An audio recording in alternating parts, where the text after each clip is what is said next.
Fala pessoal, sejam muito bem-vindos aqui ao nosso 8º episódio da websérie Direito de Startups na Prática, aqui no canal Doutor Startup, o canal onde a gente fala sobre direito de startups, sobre questões correlatas, ao mundo, ao ecossistema das startups. E hoje, mais uma vez, a gente está fazendo aqui o nosso 8º episódio da websérie Direito de Startups na Prática. A gente vai comentar nesse episódio sobre a startup chamada For Student, que é tratada lá no 8º episódio do seriado O Anjo Investidor, que a gente sempre recomenda que vocês assistam aí na integralidade. A gente deixa aqui o link desse episódio para vocês assistirem, para que vocês possam ter mais conhecimento sobre esse ecossistema. O que a gente faz aqui é um conteúdo educativo, pegando questões práticas dos episódios do Anjo Investidor, para que vocês possam ter uma noção da prática, da realidade, de problemas reais, de soluções reais, do mundo real das startups. Então, como eu disse a vocês, hoje a gente vai falar da For Student, mas antes de a gente ouvir o que a For Student faz, quero só lembrar a vocês para curtirem aqui esse vídeo, se gostarem, e também já se inscreverem no canal clicando no sininho, para que vocês não percam nenhum vídeo do nosso canal. Vamos lá, vamos ver o que a For Student faz. A gente cuida de estudantes que vêm de fora de São Paulo, então a gente ajuda com a moradia, alugar apartamentos próximos à faculdade, tem parceria com as faculdades que indicam a gente para os estudantes. A gente ainda vai um pouco além do aluguel, então fora a gente juntar eles com outros estudantes, caso eles queiram um apartamento de co-living, que a gente chama, faz essa parte de integração deles, então para eles terem como se fosse uma comunidade, um porto seguro. Então é um lugar onde eles sabem que tem gente também que está aqui passando pela mesma situação. E também a gente tem serviços do próprio apartamento, então se tiver algum problema de encanamento ou o Wi-Fi caiu, a gente resolve esse tipo de coisa se eles contratarem o For You. Bom, então vocês puderam perceber que essa startup ela é uma espécie de concierge qualificado de estudantes brasileiros e estrangeiros que vão se mudar, que pretendem se mudar para São Paulo para estudar, Então, essa startup pretende facilitar, principalmente aí o foco, a questão central do modelo de negócio da For Student é a locação do imóvel, mas ao redor da locação do imóvel gira um serviço de concierge, e a gente vai ver aí ao longo do episódio lá do Anjo Investidor que um dos mentores ele dá até uma sugestão, uma ideia de justamente fazer com que o imóvel seja apenas um chamariz, mas que haja um ecossistema ali em volta desse imóvel, desses estudantes que têm essa mesma necessidade, para que isso seja outros pontos de entrega de valor para esse cliente e outras maneiras de faturar da For Students. Bom, a gente vai falar algumas coisas aqui bastante interessantes sobre o modelo de negócio e sobre insights que a gente pode tirar aí do mundo jurídico. E a primeira questão que eu queria tratar aqui é uma questão, parem para pensar sobre a necessidade de um profissional jurídico versátil para atender essa startup, porque veja que ela lida com contratos com estrangeiros, contratos com brasileiros.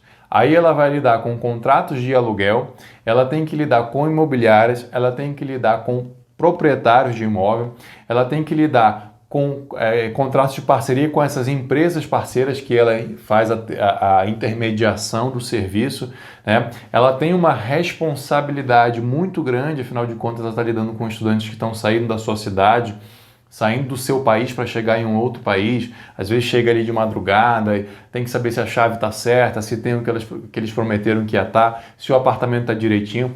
Tem a responsabilidade em relação ao dono do apartamento, se os estudantes vão deixar tudo ok, tudo bonitinho, tudo certinho lá dentro do apartamento. Então, são diversas questões envolvidas. Você tem que ter um olhar bem amplo sobre diversas questões jurídicas envolvidas para que essa empresa tenha uma proteção, uma blindagem e um planejamento jurídico que possibilite ela aplicar o modelo de negócio, possibilite ela fazer o que ela nasceu para fazer, entregar o valor que ela tem para entregar ao mercado, mas com segurança jurídica para ela própria, para seus clientes e para seus parceiros, né? Então veja a necessidade de uma visão completamente sistêmica do direito, uma visão uma visão que não basta que ela seja só geral, né? Mas você tem que conhecer um pouquinho de cada ramo ali, contrato de locação imobiliária, tem que fazer contrato em inglês, termos de uso em inglês, né? Nem falei disso, termo de uso, política de privacidade, adequação à Lei Geral de Proteção de Dados lá no site deles, na plataforma deles. Então, assim, uma necessidade desse olhar sistêmico, desse olhar holístico. E pegando esse assunto, uma das coisas que mais me perguntam sobre a questão do direito de startups, como atuar com as startups, quais são os ramos do direito mais envolvidos, né? O que eu tenho que estudar? As pessoas me perguntam muito assim, o que eu tenho que estudar? O que eu tenho que me especializar? E eu costumo dizer o seguinte, né? O direito de startups não é um ramo autônomo do direito ainda. Ele é uma junção de diversos ramos, principalmente do direito empresarial de altíssimo nível, um direito empresarial de altíssimo nível, trazido aqui para a base, para empresas nascentes, para empresas que estão ainda começando a sua vida empresarial. Então, muitas questões que só eram tratadas por empresas grandes, por empresas enormes, multinacionais, as questões contratuais, cláusulas contratuais, contratos entre investidores, que só eram tratados normalmente até 10 anos atrás por empresas muito maduras, hoje permeiam o universo assim com uma tranquilidade, com uma naturalidade muito grande dessas empresas nascentes. Mas os advogados não estão preparados para isso, né? Então, por isso que a gente está aqui fazendo essa websérie. Uma das razões de a gente estar fazendo essa websérie é justamente para trazer esse conteúdo para vocês e para compartilhar as experiências que a gente tem da prática. Bom, respondendo essa pergunta, né, quais são os ramos do direito, então? Principalmente o empresarial, que eu já falei para vocês, mas tributário muito forte e o civil contratos. Você tem que ter um conhecimento muito bom, você tem que transitar bem, dominar muito bem questões contratuais. Olha, todos os problemas que eu falei, todas as questões que eu falei aqui, é tudo contratual praticamente, né?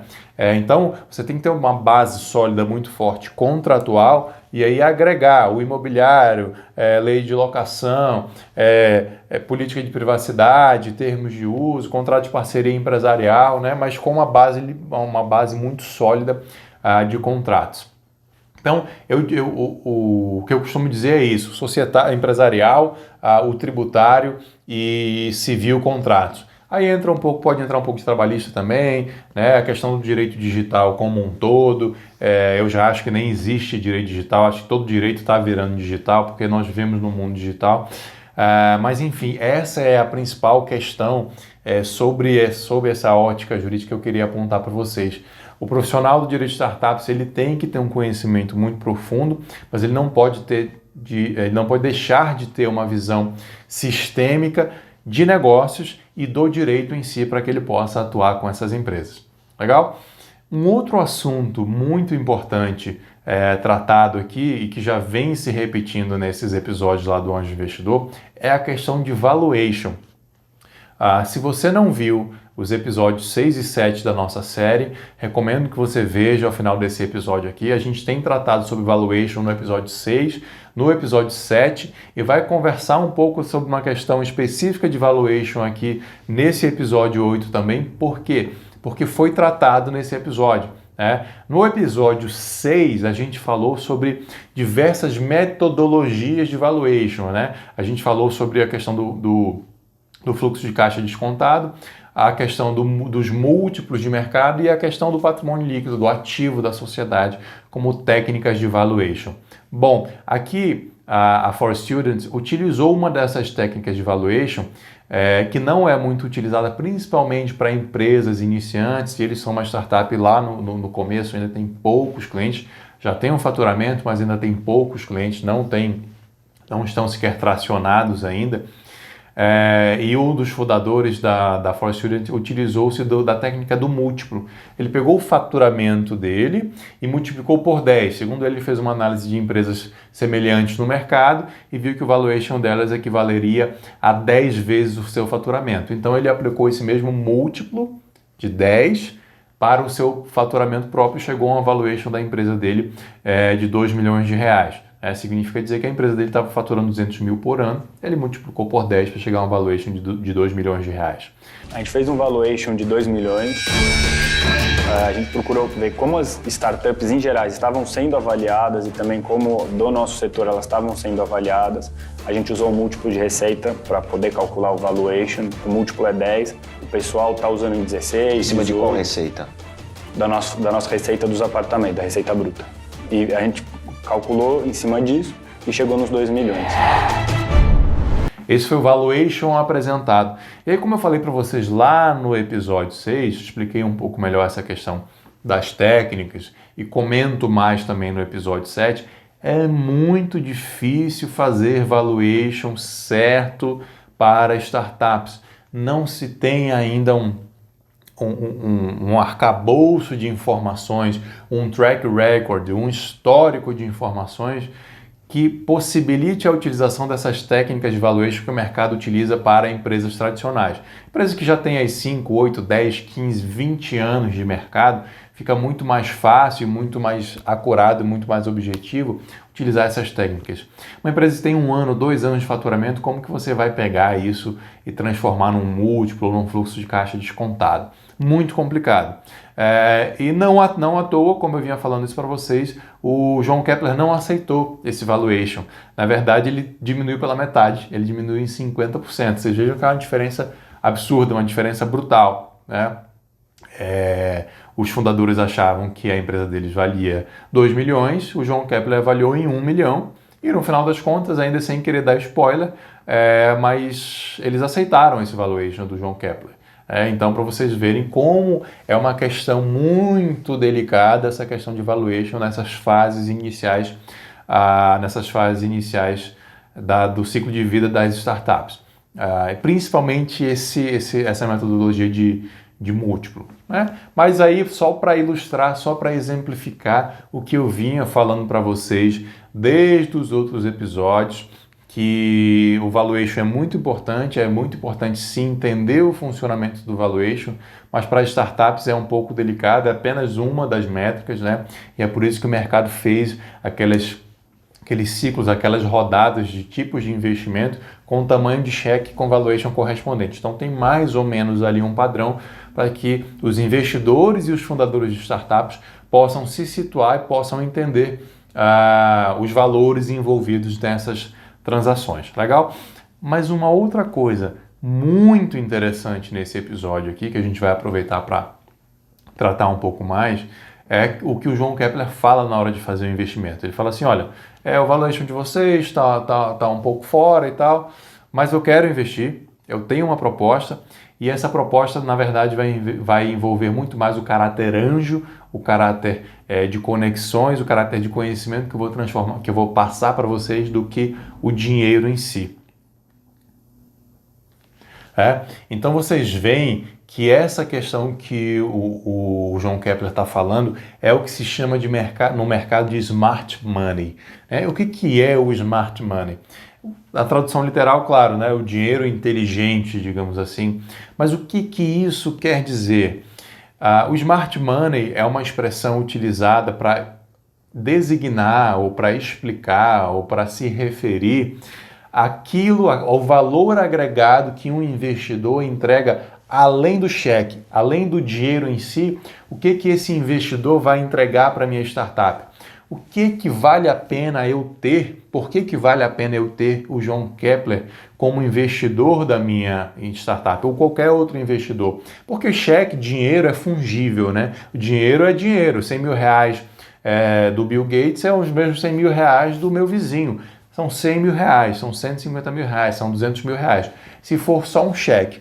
Mas, se esse investidor for me entregar mentoria, se ele for conversar comigo, se ele for me colocar na roda de parceiros dele, se ele for fazer um networking comigo, se ele for liderar a minha próxima rodada de investimentos, se ele for me colocar em contato com fornecedores que já fornecem para ele ou para outras investidas dele, se ele for me conectar e me entregar parcerias, como por exemplo de empresas de servidores, de hospedagem, de sites, como é muito comum esses investidores terem parcerias com Amazon Web Services, com concorrentes, enfim, com empresas de CRM, com diversas empresas de tecnologia, Google, Amazon, Microsoft, Salesforce. Eles dão cupons para anjos, para incubadoras, para aceleradoras, para que as empresas aceleradas utilizem desses cupons para utilizar esses serviços, esses produtos com um desconto muito bom ou com uma gratuidade. Então vejam que não é só o cheque que ele está entregando, então que faz muita diferença se esse cheque vem da mão do João Kepler ou vem da mão do meu vizinho, porque o meu vizinho, que no exemplo, né, ele não vai conseguir entregar nada além do cheque, ele não vai conseguir entregar nada além do dinheiro. Agora, um investidor profissional, como é o João Kepler, ou uma incubadora, ou uma aceleradora, ou um fundo de investimentos que faça isso como profissão, como dia a dia, que tenha conexão, que tenha parceiro, que tenha insight, que entregue mentorias, isso é o que se chama de Smart Money. Então, Smart Money é tudo isso que vem a reboque, é tudo isso que vem na bagagem, tudo isso que vem junto com esse cheque. E vocês percebam que é muito interessante também, os fundadores da For Student, eles têm a noção desse valor e muitas vezes já conversei com diversos founders que me falaram o seguinte, olha, o que essa aceleradora, por exemplo, me entregou vale muito mais do que o cheque que eles botaram na minha empresa, né? O que eu aprendi com eles, as conexões que eles fizeram comigo, o aprendizado em si, as aulas que eles colocaram, o ecossistema dentro deles valeu muito mais do que o cheque que eles investiram em mim. Então, isso é Smart Money. E aí vocês percebam lá no episódio que os fundadores, eles são um casal e quando eles vão conversar entre si para decidir se aceitam aquele investimento ou não, afinal de contas o valuation caiu pela metade do que eles estavam pedindo, eles ficam na dúvida e se perguntam, né? Mas espera aí, o que o João Kepler vai entregar além do cheque? A gente quer entender mais. E aí eles perguntam para o João Kepler e aí ele dá uma aula do que é Smart Money. A gente queria saber como seria o nosso contato ao longo do tempo, se a gente se encontraria pessoalmente ou se seria um contato mais por call. Legal. E a frequência também. Vamos lá. Basicamente, vocês vão fazer parte de uma rede de startups que a gente faz parte, que tem vários serviços dentro dessa rede e apoio, não só do Anjo, mas do time do Anjo, tá bom? O Anjo vai fazer algumas conexões para vocês, vou conectar vocês também com o Marcelo Cheto da franquia e outros que eu for achar interessante ao longo do tempo. A gente vai estar conectado por WhatsApp, no sentido de vocês poderem falar comigo sempre que tiver uma demanda, mas nesse primeiro momento nós vamos fazer a primeira reunião de kick-off. A gente faria uma reunião de kick-off para entender como seria essa agenda de trabalho e quais são os próximos passos. Não é que nosso contato termina aqui, nosso contato começa agora. Então temos negócio? Então vocês vejam que ele deu uma aula, que ele colocou muito bem tudo que vem junto do cheque dele. Isso, pessoal, é Smart Money, isso é muito importante de se entender, de se compreender o funcionamento e de se compreender o valor que é entregue nesse Smart Money, principalmente para empresas iniciantes que vão poder absorver muito esse Smart Money, né? E aí eu aproveito aqui esse assunto para falar para vocês que a Aceleradora Cotidiano é uma aceleradora daqui de Brasília, mas é uma das maiores aceleradoras de startups do Brasil. Ela me apoia nesse projeto aqui de fazer essa websérie, de gerar conteúdo. Muito do que eu aprendi, da minha vivência, foi lá dentro da Aceleradora Cotidiano. Então eu gostaria de aproveitar esse episódio aqui para agradecer o apoio lá do pessoal da Cotidiano. E você que está aí do outro lado, sugiro que entre no site deles para entender a quantidade de mentores que eles entregam, a quantidade de startups que já foram aceleradas por ele. Então imagina para quem está entrando nesse processo, poder conversar com, 80 outras startups que foram aceleradas, conversar com esses fundadores, entender o processo, entender o que eles aprenderam e poder trocar essa ideia com eles, né? Então eles também entregam mentores, entregam conexões, lideram investimento em outras fases, fazem VC Day, fazem Demo Day, ou seja, são eventos específicos para que as startups possam se apresentar, não só para o ecossistema como um todo, mas o VC Day em específico para investidores. Então, só quem tem esse tipo de contato, quem tem essa respeitabilidade no mercado, como tem a Aceleradora Cotidiana, como tem a Bossa Nova Investimentos, que é o fundo lá do João Kepler, tem esse tipo de conexão e atrai diversos investidores para esses eventos. Então, além de uma startup ser acelerada, ter o cheque muitas vezes, né, receber esse dinheiro, ter esse networking, esse contato, enfim, todo esse smart money ele te entrega ainda, te coloca na cara do gol para receber investimento de outros investidores nas próximas fases de investimento. Então, esse, em resumo, é o significado de smart money, que é uma expressão muito utilizada aí no ecossistema das startups, que tem muito a ver com a questão de transferência de conhecimento, né? Uma questão de network, questão de mentoria também, que é algo que eu falo muito, que eu faço muito e que indico muito para advogados que queiram atuar no ecossistema das startups. Trabalhar com essa questão de mentoria, de transferência de conhecimento, ou como se chama no mercado, give back, né? De você dar em troca, você receber do ecossistema, mas você dar em troca também em forma de conhecimento. Isso permeia muito esse ecossistema das startups. Legal? Então, esse foi o Smart Money, esse foi o nosso 8º episódio aqui da For Student. A gente falou um pouco aí sobre as questões, sobre as capacidades, habilidades sistêmicas que um advogado de startups tem que ter. Complementou ainda mais o assunto de valuation, que a gente vem falando nos episódios 6, 7 e 8, que a gente recomenda que vocês assistam aí o 6 e o 7.